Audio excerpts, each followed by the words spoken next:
Esta noche tenemos una ponencia presentada por Gustavo Flores Queropana. No necesita mayor presentación. Tema muy interesante: Apocalipsis civilizatorio. Gustavo, tienes la palabra. Gracias. En este mes de mayo acabo de publicar este libro, La civilización contra lo humano. Y el primer ensayo de este libro se llama El Apocalipsis civilizatorio.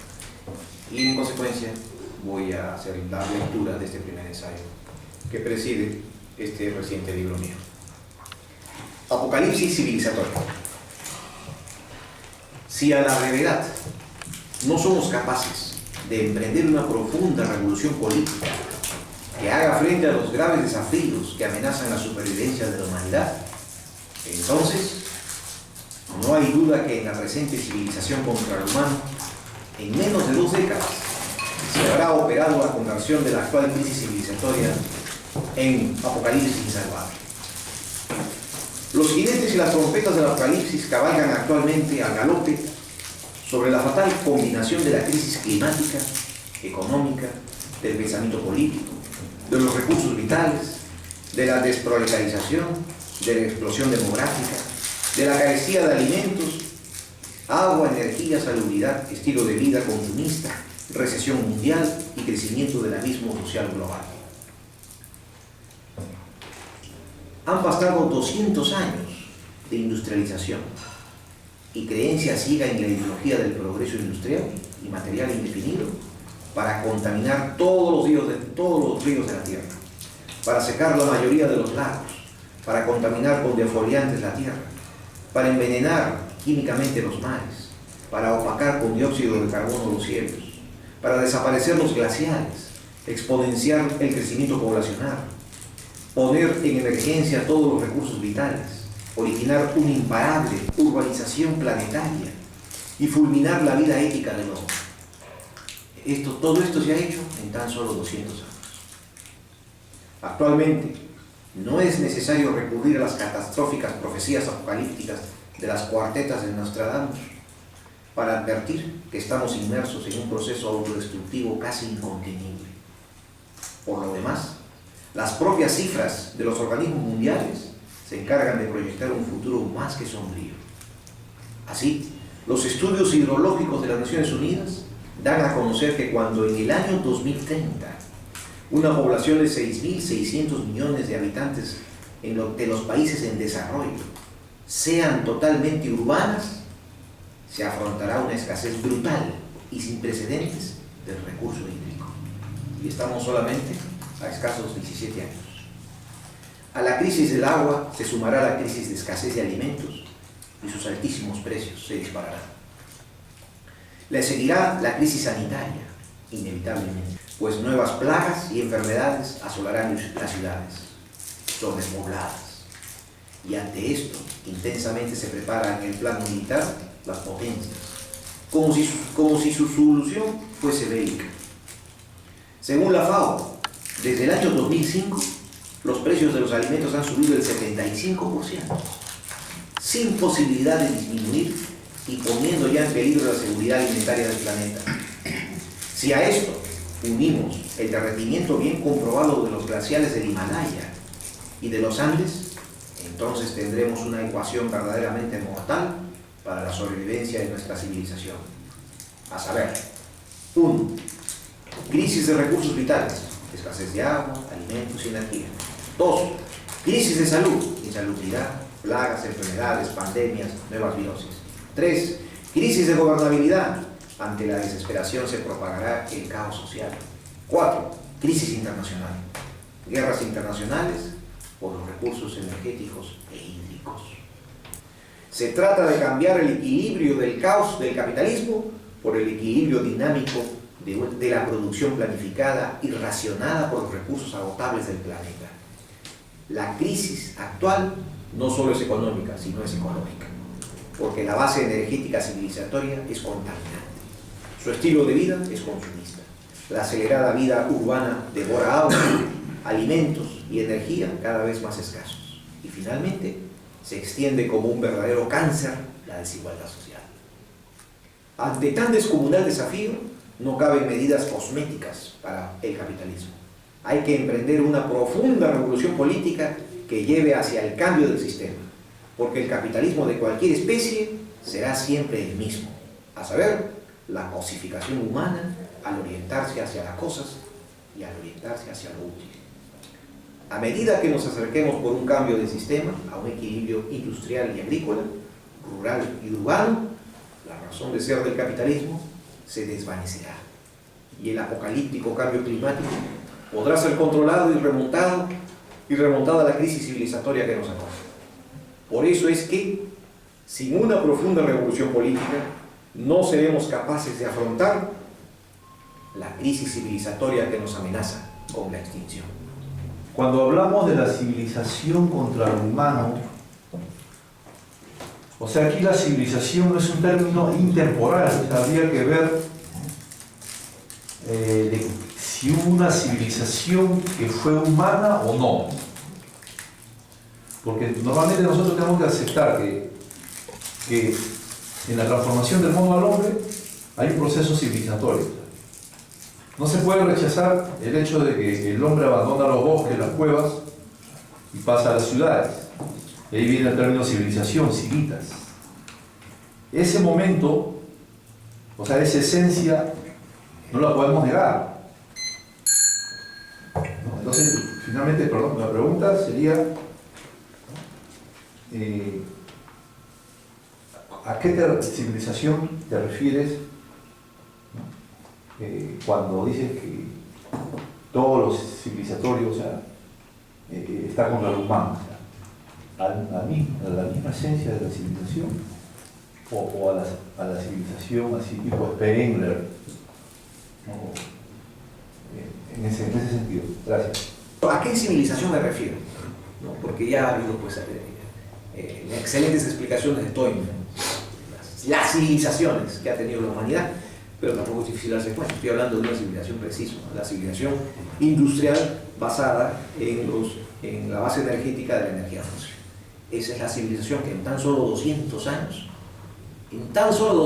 le ha bastado para producir un deterioro ambiental y ecológico de dimensiones descomunales y ponernos al borde del precipicio. El hombre culturalmente no estaría preparado para poder dar respuestas de una humanización a la que tú has planteado, ¿no? Entonces la pregunta, y con esto sí finalizo, es, ¿realmente tú crees que estos 20 años que están muy cerca no serían posibles de conseguir una solución positiva? El futuro es impredecible. No hay varita mágica para que nos pueda dar una respuesta. Y más aún, el problema es lo que llamaron los psicólogos la disonancia cognoscitiva, que consiste en que mientras más cerca está el peligro, somos más ciegos a la solución. La cifra que no doy yo, sino que dan los organismos oficiales de 20 años, es una cifra verdaderamente preocupante. Que los primeros que deben estar en la fila de la meditación de este gran peligro son los filósofos. Deberían ser los filósofos los que se deberían preguntar y dar una respuesta, buscar, hallar una respuesta sobre cuál es el problema y la solución posible. Yo he dado mi punto de vista, puede ser que no esté cierto. He mencionado un comunismo post-marxista como una solución. Otros dicen que ese no es el camino es regular a los monopolios. Hay que romper el casino global de la tierra y hay que poner gravámenes a la ganancia del gran capital. Esa es la nueva izquierda. El discurso de la nueva izquierda es ese. Pero acabo de hacer una crítica al discurso de la nueva izquierda. Es un discurso iluso. Es un discurso iluso. Que eso no va a romper la lógica del capital. Porque además eso puede solucionar los problemas técnicos, pero no va a solucionar el problema más grave de todos, que es el proceso acelerado de deshumanización humana en la que nos estamos hundiendo minuto a minuto y la que nos estamos acostumbrando. Eso es lo peor de todo. El hombre no reacciona ante la pérdida de los valores, porque este sistema es en el fondo la sustitución del hombre por la máquina, de la eficiencia por la falibilidad humana. El hombre es denostado por un sistema que requiere alta eficiencia, que solamente lo consigue a través de la máquina. La máquina en este sistema es enemigo del hombre. El hombre es su principal enemigo y el hombre admira y trata de imitar a la máquina. Y ese es el camino seguro a deshumanizarse. Por lo tanto, tiene que perder los valores. Sentir como humano es ser menos rentable para sí mismo y para el capital y para el capitalista que lo contrata. Esta lógica perversa tiene que romperse. Es una matriz verdaderamente, es una matriz enloquecedora. Por lo tanto, el filósofo es el que tiene que estar en primera línea preguntándose sobre este problema dramático, que no es ninguna ilusión, que lo están diciendo los expertos que no tienen nada de políticos, que no tienen nada de filósofos, que no tienen ningún interés más que dar los informes que son pagados por las naciones poderosas del planeta y que son los que trabajan en los primeros organismos mundiales. ¿Cómo vamos a estar indiferentes ante eso? Tenemos que preguntarnos, tenemos que angustiarnos, tenemos que ver cuál es el futuro para nuestros nietos, para nuestros hijos, porque es el futuro del hombre. No nos basta con simplemente sobrevivir como animales, como homínidos, queremos sobrevivir humanamente, es decir, que no se pierde el humanismo, pero este camino es de deshumanización creciente. Me llama la atención que tú no hayas mencionado la categoría de democracia. ¿En qué sentido incluye o excluye la economía socialista de la vida la democracia? Eso me parece fundamental, porque el término solamente comunismo post-marxista no parece describirlo con claridad. ¿Seremos libres en ese comunismo post-marxista? A mí me parece que en general la tesis es interesante, pero me llama la atención, y quizás no deberían llamarme, pero, dado que soy filósofo, pero no se describen con claridad los mecanismos por los cuales llegaríamos a hacer realidad estas proposiciones. Evidentemente, no he elaborado una teoría de la democracia. ¿Que debe subsistir la democracia? Me parece que sí, pero con limitaciones. Debe existir una democracia comunitaria, una democracia para la vida, no para la ganancia, una democracia para el hombre, no para el lucro, una democracia para el bienestar de la colectividad, no de determinados individuos que pueden lucrar sobre la base de millones de seres humanos y resarcir sus pérdidas económicas, inclusive hundiendo a países enteros en recesiones y en inflaciones, como actualmente acontece en Europa. Eso para mí eso no es democracia. Eso es una caricatura de la democracia, esa es la perversión de la democracia. Tenemos los filósofos el deber de vislumbrar un nuevo esquema de democracia, porque de lo contrario no podemos ser llamados filósofos. Primeramente quiero felicitarte por la preocupación que tienes de un problema global, porque lo que has expuesto considero que es un problema que atañe a la humanidad. Consecuentemente, desde ese punto de vista me parece que, dado que su solución a esto no es solamente político o sectorial, unisectorial, sino es multisectorial, no solo en el campo político, sino en el campo de la actividad económica también, productiva. Entonces, esto nos hace pensar que su solución debemos verla desde esa óptica interdisciplinaria, en la que la política no puede faltar, porque finalmente la política va a tomar decisiones sobre las grandes soluciones que atañen a la reducción, por ejemplo, de las fábricas para que haya menos contaminación, y por último, todas las Naciones Unidas, por ejemplo, tienen que velar por la cuestión del problema del interés inmoral que cobra la banca, y que es una de las causas fundamentales para la crisis económica. No solo para la crisis económica vista por el enriquecimiento simple de los grandes grupos de poder, o sea, del hiperimperialismo, sino esto tiene una incidencia en el costo de la producción. ¿Y por qué llega a ser tanto esto que alguien ya se ha ocupado, algún filósofo, que los intereses ya, como lindan excesivamente del agio y la usura, ya son constituidos inmorales?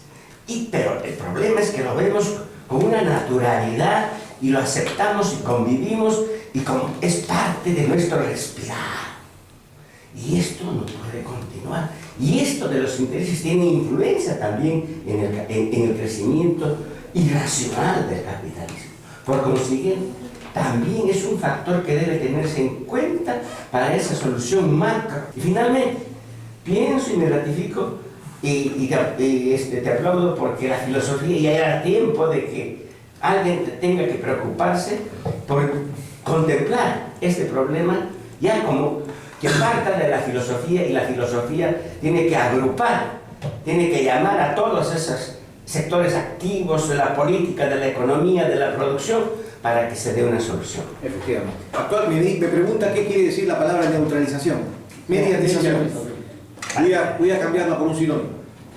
Actualmente existe un complot cultural, académico, muy bien armado dentro de la ideología neoliberal para que la filosofía sea neutral ante los problemas políticos.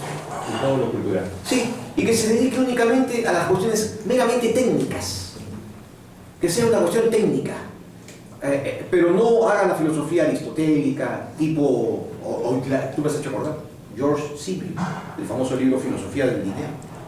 Y cuando George Simmel llega a ese párrafo fundamental e inmortal de su libro donde dice, ¿y entonces cuál es la esencia del dinero? Y se responde, la ausencia de todo valor. La esencia del dinero es la ausencia de todo valor.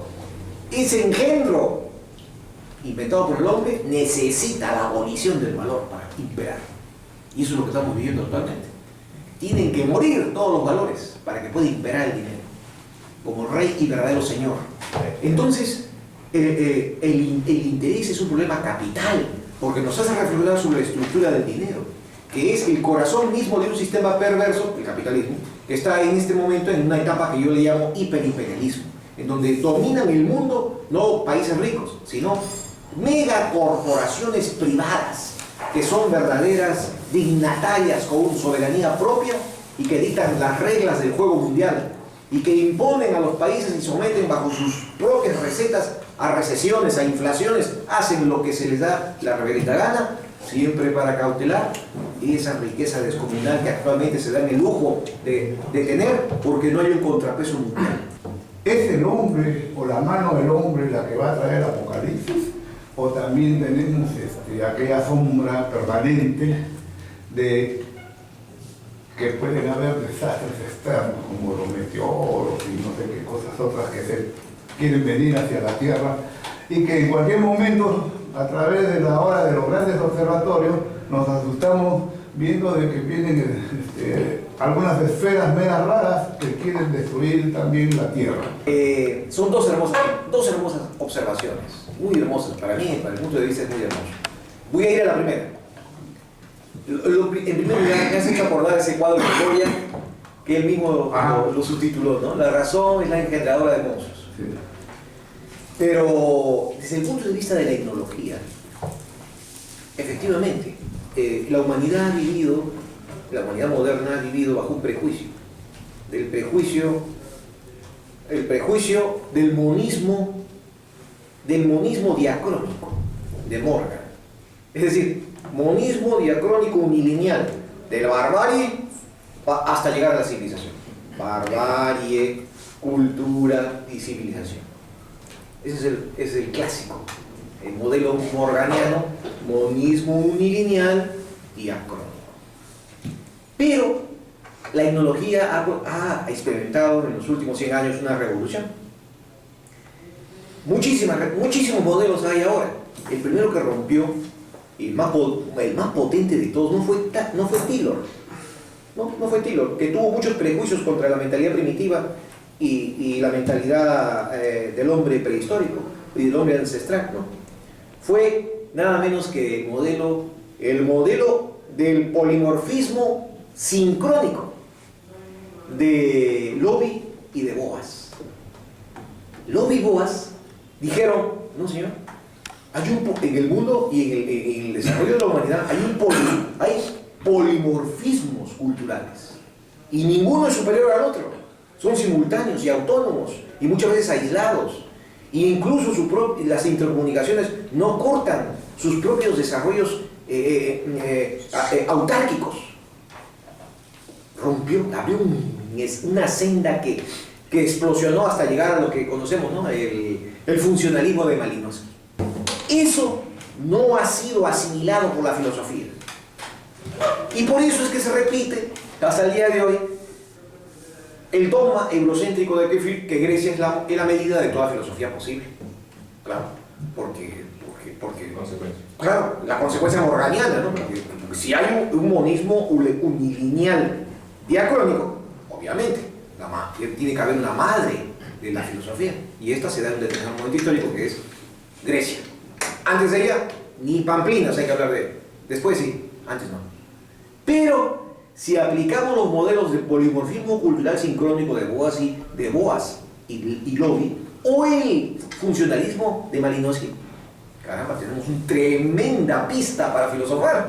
Si nos ayudamos con Levi Brühl, que al principio rechazó la mentalidad lógica para el hombre ancestral, pero que al final de su vida, en sus cartas, se arrepintió y dejó ese gran legado a Levi-Strauss, que es uno de los que más estudios reconocidos sobre la mentalidad, no prelógica, sino lógica del hombre primitivo.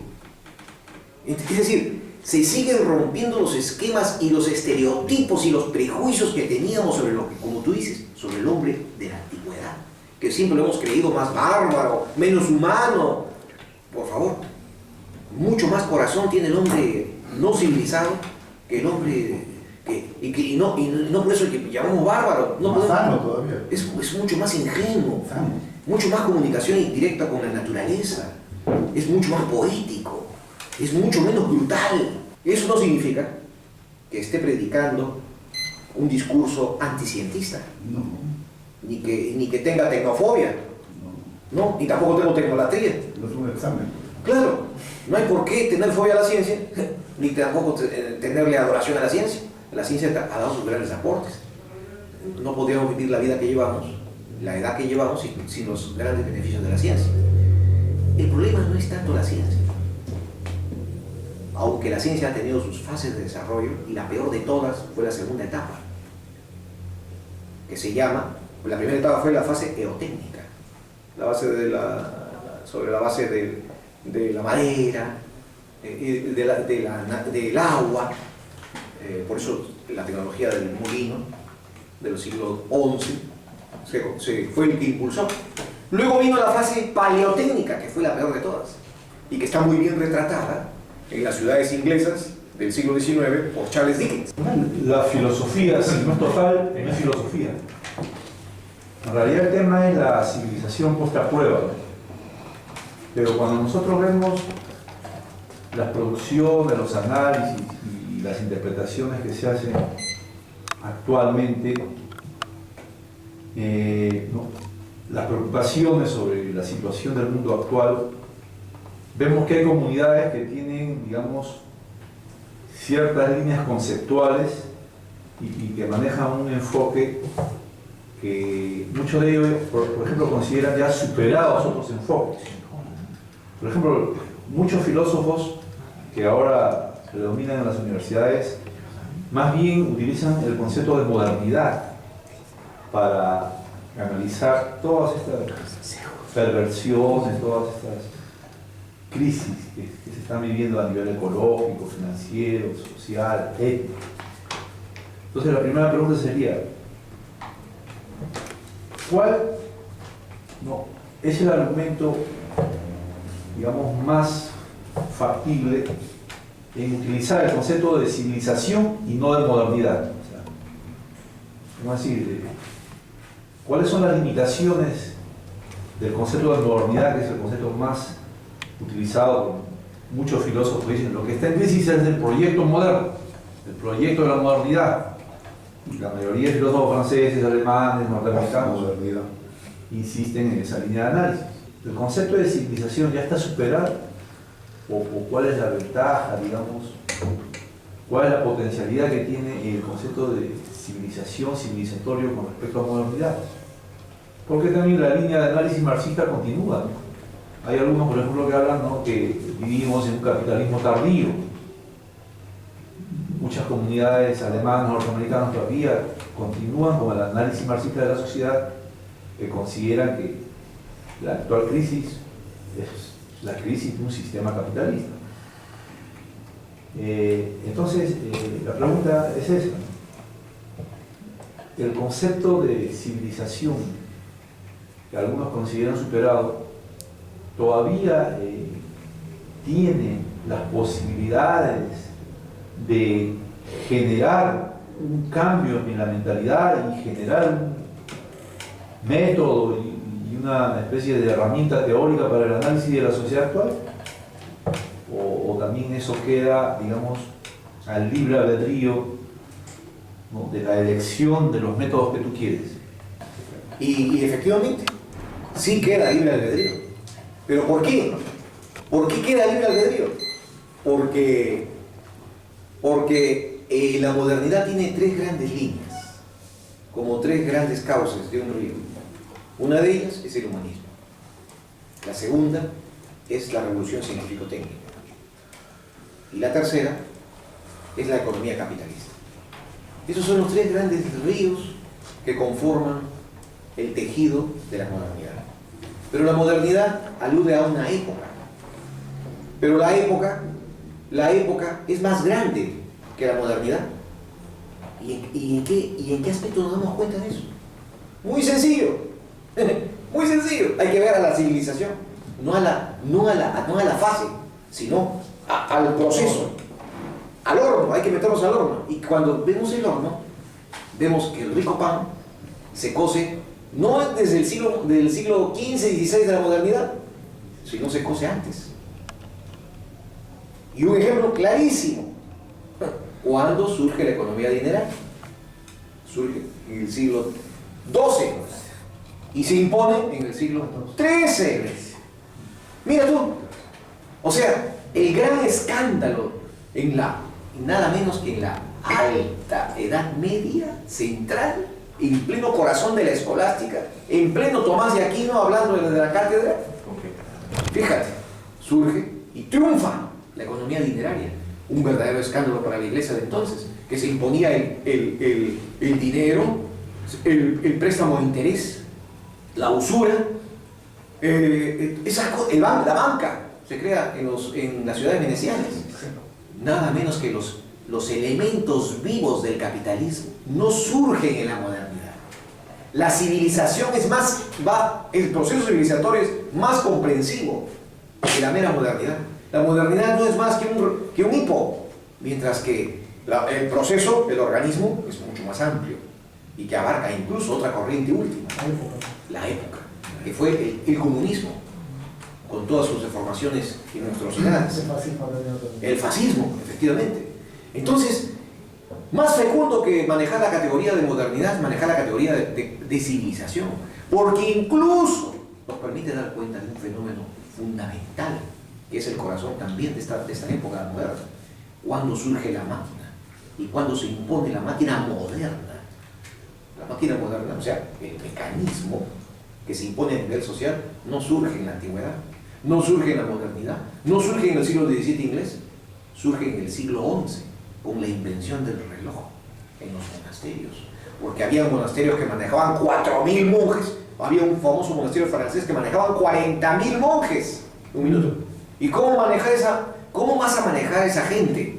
Se inventó el reloj, entonces se regimentó la vida monacal y prosperó el reloj. Y el reloj es la primera forma de uniformizar la vida. Y de ahí salieron una serie de inventos, el molino de agua, y de allí se disparó.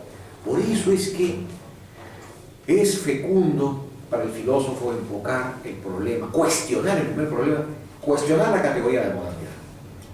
Y en segundo lugar, profundizarla y descubrir que ella cobra su pleno sentido cuando se le ve en el organismo entero, que es el proceso civilizatorio.